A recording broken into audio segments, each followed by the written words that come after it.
Avortement incomplet. Qu'est-ce qu'un avortement incomplet?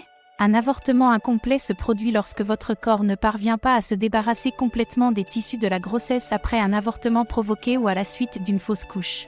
Les avortements incomplets sont plus fréquents dans les pays en développement où l'avortement peut être illégal ou si les personnes n'ont pas un accès aux soins de santé adéquats. Signe d'un avortement incomplet.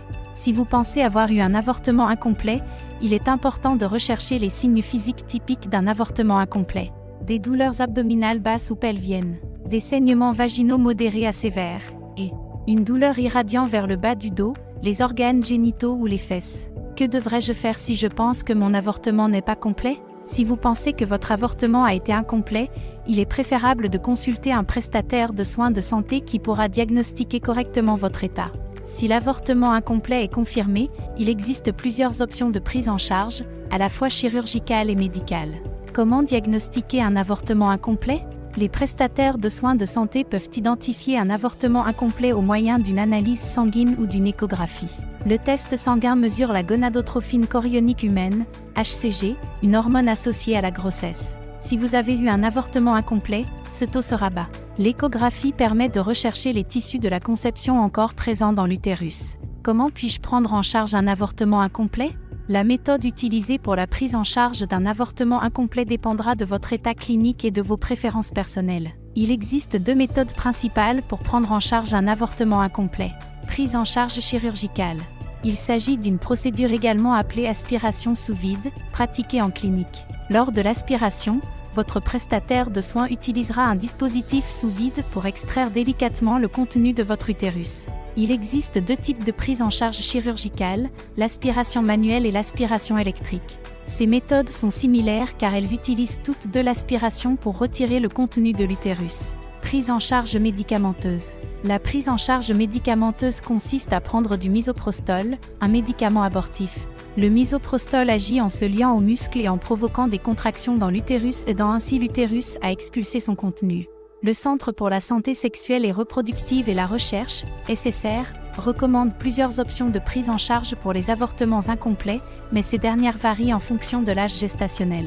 Grossesse de moins de 14 semaines. Pour les grossesses de moins de 14 semaines, les options de prise en charge suivantes sont possibles.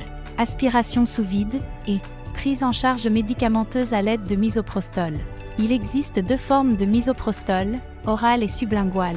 Un médicament oral est un médicament que l'on prend par la bouche. Un médicament sublingual est un médicament que l'on place sous la langue. La posologie est différente pour chaque voie d'administration.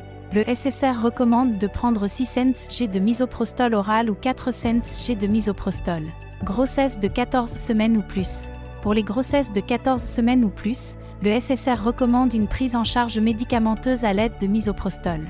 Les personnes peuvent répéter une dose de 400 g de misoprostol toutes les 3 heures.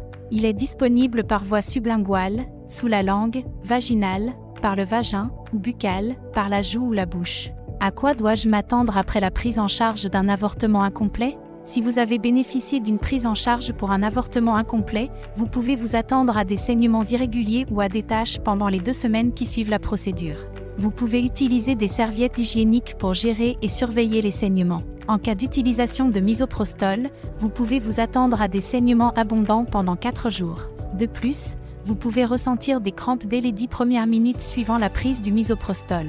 Les crampes provoquées par le misoprostol ou l'aspiration sous vide peuvent durer quelques semaines.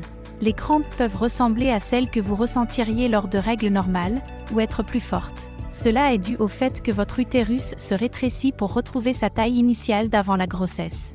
Le misoprostol peut provoquer des effets secondaires supplémentaires, notamment de la fièvre et des frissons. Cependant, la fièvre ne devrait pas durer plus de 24 heures. En outre, il peut provoquer des effets secondaires gastro-intestinaux, tels que des nausées, des vomissements et des diarrhées. Les nausées et les vomissements disparaissent généralement au bout de 2 à 6 heures. La diarrhée devrait disparaître en l'espace d'un jour. Enfin, le misoprostol peut également provoquer une éruption cutanée, qui ne devrait toutefois pas durer plus de quelques heures. La meilleure façon de se remettre à la suite d'une prise en charge est de se reposer autant que possible. Vous pouvez cependant reprendre vos activités quotidiennes le lendemain si vous vous sentez bien. Par ailleurs, vous pouvez gérer votre douleur à l'aide de médicaments en vente libre tels que l'ibuprofène, Advil ou l'acétaminophène, Tylenol. Respectez toujours les instructions d'administration figurant sur l'étiquette. Si vous avez des questions sur l'avortement ou si vous souhaitez une consultation gratuite, contactez-nous à safdechooz.org.